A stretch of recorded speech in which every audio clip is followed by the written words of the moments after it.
yung panliligaw ni Gerald Anderson sa young actress na si Pauline Luna.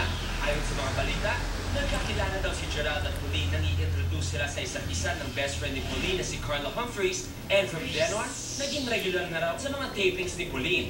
At recently nga sa isang surprise birthday party ng boyfriend ni Carla na si John James Uy, ay magkasama pa raw dumating sina Gerald at Pauline. At dahil nga sa mga kumakalat na issue, marami din ang nag-abang sa magiging reaksyon at statement ni Kim bilang ka-love team at rumored girlfriend ni Gerald.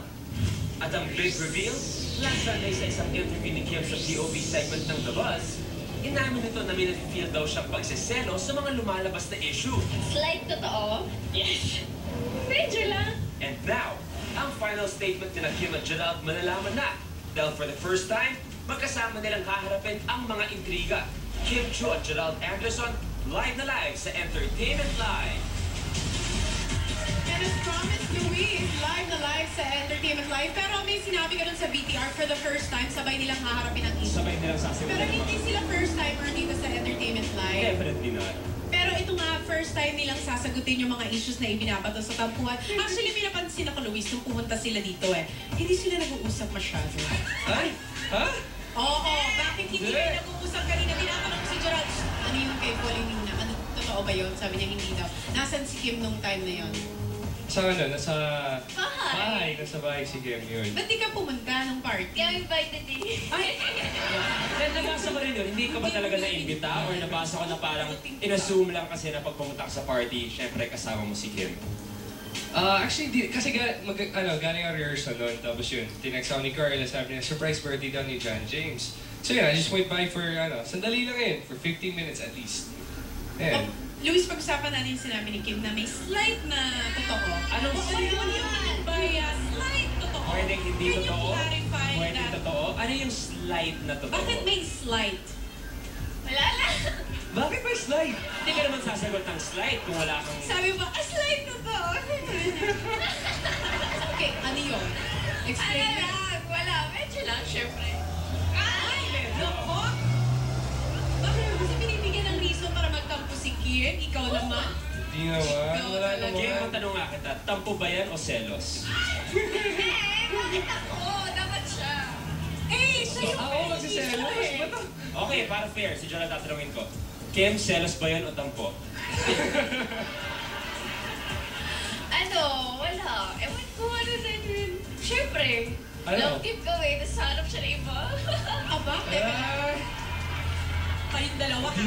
Kayo mga bata kayo ha. Teka lang, kasi alam mo Luis, sobrang daming proyekto, commercials, at nagawa na nilang lahat talaga, soap opera. Everyday halos magkasama kayo. May bago kayong show at may bago kayong movie. How is it different from working from one project to another? May pagbabago ba?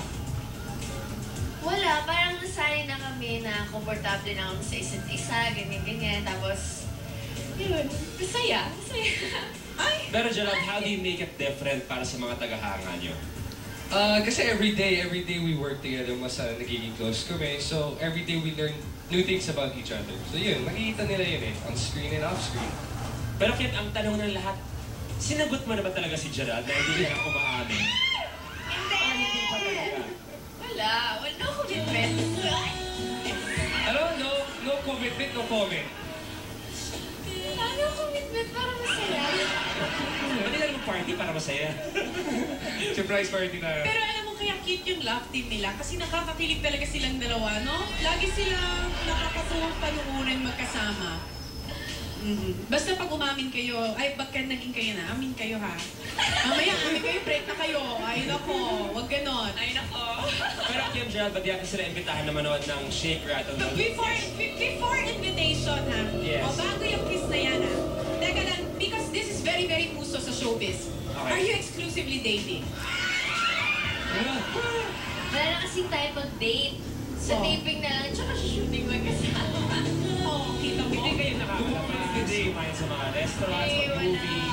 Okay, so wag natin siyang exclusively dating tawagin. Para sa case ni Kim and Gerald, we will call it exclusively shooting. Pwede yun. Okay. Pwede yun, pwede Pwede yun. Tatanggapin namin Pwede, yun. pwede. O dahil dyan, sige, mag-invite mo kayo din may Yes, most. mamaya nasa SM Pampanga po kami ni Gerald. Yes po. At nasa December 6, nasa SM Biguta po kami. December 7, SM Sugat. December 21, SM North, EDSA Premiere. Premiere Night. SM SM Premier Night din Megaball. sa SM Megaball. For Shake, Rattle and Roll, sana po panoorin nyo. Metro Manila Film Fest entry po. Kasama po kami ni Gerald. Yung episode po namin, Class Picture. Class Sana po Picture. supportahan nyo po kami. Thank you. Invite nyo rin sila para sa tayong dalawa. Yeah, tsaka may bagong show po kami coming out early next year. Ang title po tayong dalawa, so sana pa abangan niyo yan. And may only home every Oo. Sunday. Talagang non-stop projects. Balita ko, premiado mga actress ang kasama nila dito. Cherry Pie Picache, Miss Gina Pareña, at saka Pareño, sorry. And Helen Gamboa. Yes. Napasama pa kayo pagdating sa acting. Oo, parang dapat memorize namin yung linya namin kung hindi nakakaya. Okay, well anyway, maraming salamat for dropping by here at Entertainment Live. Thank you. Before we end this segment, may request silang lahat. Kiss daw. Isang munting kiss lang mula sa inyong dalawa. Para wala nang tampuan. Thank you, Kim at Gerald. Thank you. Thank you din. Kung ganyan lang na ganyan, ako din nagtatampo na ako. Huwag ka naman tampo.